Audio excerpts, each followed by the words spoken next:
لماذا يعني اطلقت على نفسك انت والسيسي واللي زيك انكم الاحرار؟ احنا عند الكذاب عبد الفتاح السيسي النصاب اللي ماخذ مصر كذوبه قدام العالم، مبين للعالم انه مصر عايشه في رغد، ومبين للعالم انه اقتصاد مصر فيش زيه، ومبين للعالم انه فيش بطاله في مصر. يا اخوان الناس في مصر ناس طيبين، اهل مصر ناس مضحوك عليهم، غلابه الفقراء المضحوك عليهم. المشهد الاخير خراب، كيف ذلك؟ احنا جايين فلوس من بيع الراس بتاع الحكمه والراس اللي مش عارف الايه وراس ايه، عمالين الريصان كلها الروس كلها بنبيعها مصر. جدا فكره ان حد يقول لي مصر عالم ثالث، لا احنا مش عالم ثالث، احنا مش عالم ثالث. ببقى عايز طول الوقت نبقى ريليتد باللي بيحصل بره. عايز ابقى سفير مصر في فرنسا. انا ليا صحاب انجليز وامريكان وفرنساويين، وليا صحاب مصريين اذكى منهم، متعلمين احسن منهم، ده اكيد بيتكلموا احسن منهم. تلاقي احنا عالم اول.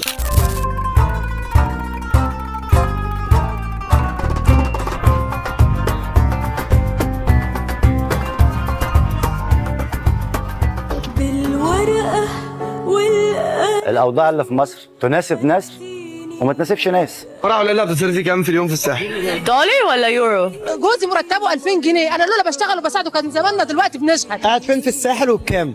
قاعد في مراسي باي وب 150 مليون. بنتي واخده اوضه وحمام ب 2000 جنيه تحت السلم. ايه اغلى حاجه اشتريتيها للساحل؟ سمر دريس ب 9K وانا بيكيني ب 300 دولار. قاعد مش قادره اجيب زيت، نفسي اجيب ازازه زيت مش عارفه. مامو اتغدى في الاهرامات ب 73,000 جنيه هو واصحابه. والله ما عارفين نروح للدكتور ولا نجيب العلاج من الغلا. احنا مطعم كلت في الساحل وبكام؟ ستريت 105 3K دولار. جايه اشتري خضار بس، ولا جبت لحمه ولا جبت اي حاجه خالص، والله العظيم ما عارفين نعيش. ومش هشوف فيكي امل. اللي وصل مصر الى الغلاء الفاحش وانحدار او انهيار مستوى معيشه المواطن المصري من الطبقه المتوسطه، حتى طبعا الطبقه الفقيره اتطحنت خلاص، يعني فرمت، ولسه في فرم جاي ده بقى عشان نحطها في مثواها الاخير، او هيطلعوا على كل واحد عنده ثلاجه وفيها اكل ينهشوا ياكلوه هو بثلاجته بالاكل باي حاجه، يعني قبل للاكل هياكلوها، واللي مش قابل للاكل هيولعوا فيه. محدش يا جماعه يبص انت مالك؟ انا ما بحبش الناس الشكايه البكايه يا جماعه اللي ما معهوش ما يلزموش. انتوا كده على فكره بتأذوا بلدنا، هي مش بلدكم على فكره، بسميها كده. دي بتاعت الاغنياء، وانت فقير لم نفسك لم عينك، عايز بقى تعمل زيه ادفع زيه، يعني لا ولا تمدن عينيك الى ما متعنا به ازواجا. بيوزع الارزاق مش انت. سنتحدث عن الديمقراطية. مش حاجه اسمها ديمقراطيه، ديمقراطيه مين؟ مصر بلد غير ديمقراطي. ما حدش يقول لي ديمقراطيه ولا سياسه ولا شيء، الشعب المصري ما بيحبش الديمقراطيه. الجزئيه الثانيه حقوق الانسان، طز في حقوق الانسان. يعني ايه حقوق انسان؟ يعني اي حد هيكلمني عن حقوق الانسان هيبقى عندي ردود قبيحه. حريه الراي والتعبير وحقوق الانسان وحق مش عارف ايه وحق ايه، كل ده كلام فاضي. بلاها دي، عدي على اللي بعده. ماذا عن المعارضه؟ احنا ما عندناش معارضه اولا، ما عندناش احزاب معارضه. لو حد عايز يقول يعارض بلاغ النائب العام يحبسه على طول. قمع في مصر وقتل الاصوات المعارضه في مصر، قمع الحريات، حكم قهر، قمع، ولا قدره على الصوت الاخر انه يطلع ويظهر. ده انا هزيدك من الشعر بيت. انت ايه رايك في الانتخابات؟ هذه الانتخابات يعني لا تعبر عن ديمقراطيه. الرشاوى الانتخابيه تفضل موجوده. انا لعبت اللعبه دي سنه 2005. خد فلوسه وانتخب حد غيره. حياه الناس عامله ازاي؟ الناس تعبانه. ناس تعبانه طبعا، ناس تعبانه. الحد الادنى للاجور اللي ما بيطبقش هو 7000 جنيه. مرتبي مش مكفيني، واليومين دول الناس مش لاقيه اللضا. ده في ناس بتاخد معاش لحد النهارده 70 و80 جنيه. الاسعار غاليه بتزيد وزادت من يوم الجمعه طبعا. الاسعار بقت جنان، في كارثه وفي مصيبه وكلنا بنعاني. لا معاشات ولا مرتبات ولا تموين.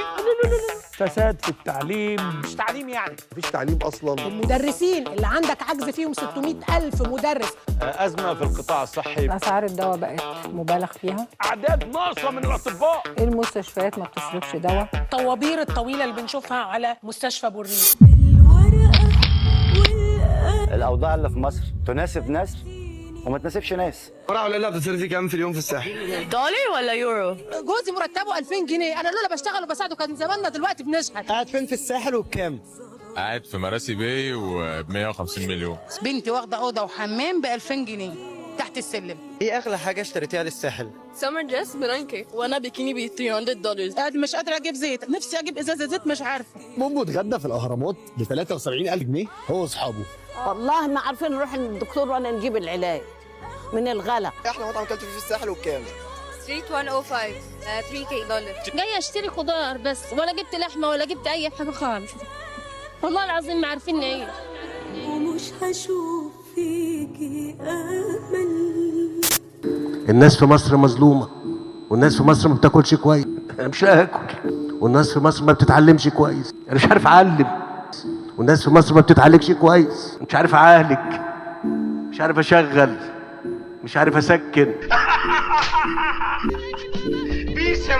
احنا في مصيبه يا ساده. ايه اللي عمل ده كله؟ القروض اللي كان بياخدها ابن يعني القروض هي اللي عملت مصر كده. والله طبعا الفساد، طبعا في قروض بياخدها فعنده فوائد القروض، وعنده اقساط بتاع القروض دي لازم يسددها. في مجهودات من الدوله لاسعاد المواطن. لما تلاقي حضرتك، خد بال سيادتك، الكباري اللي اتعملت والطرق دي كلها، ما هي دي سعاده.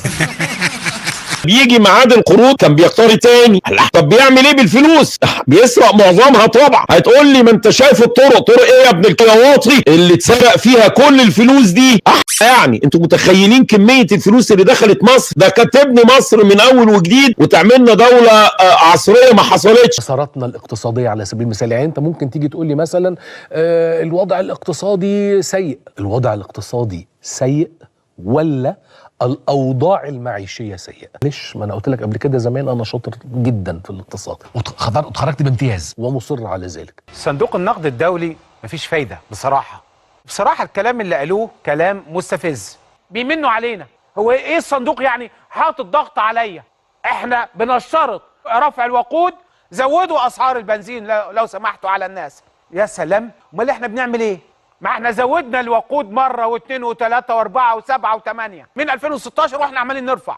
انت عايز ليه ارفع اسعار البنزين النهارده؟ عشان تديني ايه؟ مبلغ بسيط جدا، 274 مليون دولار. كلام فارغ يعني. بالنسبه لمصر كلام فارغ، 274 مليون دولار ولا حاجه. يا سيدي متشكرين، والله ربنا يكرمنا بعيد عنكم، وربنا يكرمنا بعيد عن الصندوق. الناس في مصر مظلومه، حياه صعبه، حياه صعبه. والناس في مصر ما بتاكلش كويس. الناس شقيانه، والله في ناس ما بتعرف تتعالج. والناس في مصر ما بتتعلمش كويس، والناس في مصر ما بتتعالجش كويس. ادي حقوق الانسان اللي انا اعرفها. احنا حاسين بيكم وحاسين بمشاكلكم بهمومكم. احنا مغموسين احنا من طين هذا الشعب. احداث كتير عصيبه عاشتها مصر الاسبوع اللي فات. اوضاع الحقيقه صعبه ومشاكل وناس بتموت، ومصر بتتصدر حوادث العالم تقريبا. يعني حوادث، قطارات، عمارات بتقع، حرايق، وكله كوارث. الناس مفزوعه. الله الله الله الله الله. هو في ايه يا جماعه؟ ما حدش فاهم حاجه. هو ايه اللي بيحصل؟ ايه حركه؟ في ايه اللي بيحصل في طالما يعني طالما قول السؤال تاني. ان احنا لو نقلل البيض، فاحنا بندعو كل الناس الاستهلاك يبقى خفيف. طب ليه بقى لها بيض؟ البيض غالي خليه هو في بديل للبيض؟ ده البيض ده البيض ده الواد بياكل بيضتين في اليوم، لازم. طب ما ياكل بيضه واحده. احنا مش ناقصين بيض يا مع المواطنين ان نكف عن الشكوى. يعني انت شايف في ازمه وشايف في حرب بره، برضه هيطلع لي واحد يقول لي حرام، ده في ناس، انا عارف انه في ناس مش لاقيين البيضه والمصحف عارف. ظروفنا صعبه قوي وبقالها سنين كده. كعبده اللي بعده. ما يصحش كده. يقول لك الرئيس سايب اسكندريه وقاعد. ايه الشغل ده؟ هو ده النظام، تكسير عظام. شفت نظام وعظام. انتوا بتعذبوني وانا جيت وقفت هنا ولا ايه؟ انا بكلمكم بجد يعني. انتوا بتعذبوني وانا جيت وقفت هنا؟ ايه ده؟ انا بحس ان الناس لا هي عارفه ولا هي فاهمه ولا اي حاجه في الدنيا. ازمه ربنا وضعنا فيها، نتصرف ازاي؟ في انفاق في حاجات كتيره جدا احنا نقدر يعني نظبطه. عطور ومزيلات عرق وماء تواليت ب 440 مليون دولار. يعني حاجه كلام. مستحقات تجميل تقريبا ب 500 مليون. مشترك في نتفليكس. لا، خساره اشتراك النتفليكس. استغني. الاستبدال. حقائب يد ب 200 مليون. شوكولاته تقريبا ب 400 مليون. حتى السيراميك ب 235 مليون. وبتلوموني تقولي لي الدولار غالي ليه؟ الدولار غالي ليه؟ تقضيها مره فراخ مره حمام والطيور كلها بتربيها في بيتك فموجوده. سيبكم من الزبيب الغالي واستبدلوه بالتمر. يا عم ما تاكل بلحتين مع كوبايه تمر وخلاص الحمد لله مش بترضى. وتقعد كده طماطم مع جبنه، الطماطم من الارض بتاعتك والجبنه ما هي موجوده عندك، ما انت بتربي مواشي وعندك بالتالي بتبقى احسن جبنه واحلى جبنه. يا سلام اكلوا كده والله اعلم ان احنا في تعويم. ليه يا عم جنيه غرقوا؟ بس اني اغرق ده انت رخصتنا خليتنا بينا قد كده. مين ده؟ معايا الاستاذ هاني جيد رئيس شعبه الذهب بالغرفه التجاريه. هاني بيه اهلا وسهلا بحضرتك. اهلا بيك يا استاذ سيد. رايح لحد فين الذهب يا هاني بيه؟ صدقني ما حدش عارف. ما حدش عارف. 9 ساعات ده انت اهو. لا ده انا جايب حضرتك عشان انت اللي عارف تقول لي. لا ما لو حد عارف كان بقى الحال غير الحال. لا انت كده بتهزر. ليه بهزر؟ لا والله انت كده راقت معاك قوي وريحت المطيه جامد وبتهزر بقى. بالمناسبه البنك المركزي امبارح سبحان الله سددنا كام؟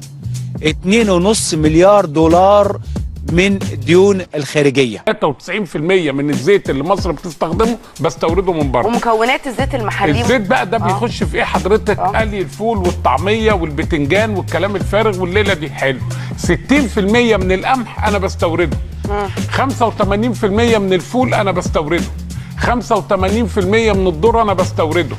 90% من الشعير انا بستورده. معنى كده سندوتش الفول والطعميه اتاثر بالزياده بتاعه الدولار اللي هي تخفيض الجنيه المصري. شوف لو انا مش عارف شغلي ما اعرفش اقف الوقفه دي. ولا يا خالد لو مش عارف انا بعمل ايه مش هقدر اقف الوقفه دي خالص.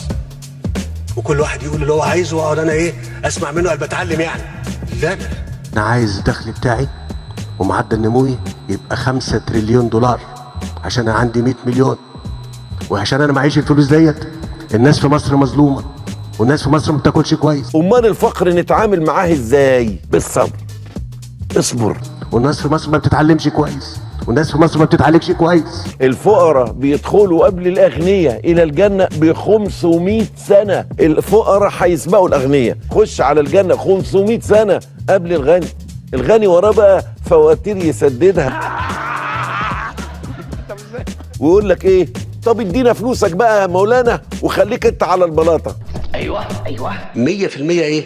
لا طبعا والله العظيم يا دكتور ما يصحش كده. قاعدين على المراتب والشلت وقاعد يقول لك المفروض وفين الحكومه؟ ما هي الحكومه اللي عملت. كله بيفتي وكله بيقول لك كان الاولى. انت مالك ومال الاولى؟ انت مال مامتك ايه؟ وانت مال امك. لهذا الحد وصلنا من الجهل. يقول لك انا ضد الحكومه ويجاهر هذا المقفول. سعد الدين هلالي اهلا بيك يا فندم وكل سنه وانت طيب. طب الصحه والسلامه بارك الله فيك وكل المشاهدين والمشاهدات. الان عندنا مشاكل اقتصاديه وحروب في العالم. مولانا نعمل ايه؟ حضرتك لازم تعرف ان الغلاء سنه كونيه وابتلاء الهي طبيعي. يا سلام. سبحانه يا ولاد سبحانه. تيجي عند رمضان تقول لهم يا جماعه نقتصد والناس تجيب الحاجه على قدها يقول لك حرام عليك، انت عايز تحرمنا، انت عايز تنكد على الناس، انت يعني. طب ايه رايك ما ناخدش الازمه دي على انها رساله كونيه ان احنا نفوق للصيام بجد. لا تاكل ولا تنام ولا ترتاح. في اسعار السلع. طب هعمل ايه عشان زاد الاسعار؟ خلينا نغير ثقافتنا في الاكل. يعني اذا كانت الحاجه غاليه خلوهم يشربوها. غلي استغني على طول. بلاها لحم، سيبك من الجزارين. يعني لو اللحمه غاليه ناكل فراخ. يعني ممكن اللحمه تستبدلها بفراخ. الفراخ زادت، بلاها يا اخي. اللحمه والفراخ غاليين ناكل سمك. ناكل سمك. والاسماك افضل بكتير. اسعار السمك غاليه، يعني ممكن تستغنى عن السمك. سمك. ممكن تستغنى عن الفول. مفيش حد بيموت لو ما كلش جبن. بص لها كده وامشي. لازم محشي بجد يعني. كله عدس وخضار. شويه عدس كده تفت فيهم. ارتفاع اسعار العدس بنسبه 100%. تستغنى عن كل البروتين تاخد بيضتين. تخيل العالم لو ما فيهوش بيض كان ممكن يبقى عامل ازاي؟ اللي ما بيقدرش ياكل لحمه يعني بياكل بيض. ده بديل بروتيني. هناكل بيض فيه بروتين. بروتين البيض. الام ممكن تقلب بيضتين 3 لابنها. تشيل منهم الصفار بيعملوا لك كل شيء يعني. حب انت وتموت انت في البيض البسطرمه. ارخص والبيض بالبقدونس كمان. وافيد. والبيض بالبصل. واكثر صحه. وشكشكه دي ولا معرفش اسمها ايه. عارف ان انا مره قيدت واحد صاحبي اديته سلاح التلميذ وخدت منه واحد بيض بالبسطرمه. اسعار البيض قفزت. عندنا اكتفاء ذاتي في البيض وبنصدر. يبقى ايه؟ يمكن اعزم الولد ولد الولد فالبيضه تبقى عزيزه كده وسعرها غالي. بيض بالجنيه المصري ما بتبيضش بالدولار. كرتونه البيض ب 26 جنيه. يا ده يا دقي. كرتونه البيض تعدي ال 50 جنيه. يا نهار زي بعضه. طبق البيض بقى ب 70 جنيه. الا الاشياء دي. بيضه ب 2 جنيه ونص. كرتونه البيض بقت ب 80 جنيه. يعني البيضه اكتر من 2 جنيه ونص. كرتونه البيض الايام الجايه هتبقى بكام؟ طبق البيض يبقى اوصل 100 جنيه. مش هكلمك عن البيض البلدي لان ده سعر ذهب. سعر البيضه الواحده دلوقتي معدي 3 جنيه. البيضه بقت ب 4 جنيه بس احنا كنا بنجيب البيض من روسيا. زمان كانوا يقولوا لنا لما اللحمه تغلى كلوا بيض. دلوقتي بقى البيض مش متداول بسعر اللي كان بيجي ده. ان احنا اعظم شعب في العالم. ازاي بيه؟ احنا بنموت قدام الافران ومن غير هتلر. واقفين في طوابير واحد لا مؤاخذه يعني ما كلام دلوقتي مبقاش فيه كسوف. اليهود كانوا بيحتاجوا هتلر والبتاع والجيوش والكلام ده عشان يموتوا، انما احنا بسم الله ما شاء الله من غير هتلر ولا حاجه بنموت قدام الافران. احنا بنموت بره الفرن مش جوه الفرن. وبره مش جوه. يعني في احلى من كده؟ لا مفيش يا بيه. وبعدين الفراعنه كانوا بيحنطوا الناس وهم نايمين. الموظفين دلوقتي بيحنطوا الناس وهم واقفين. احياء.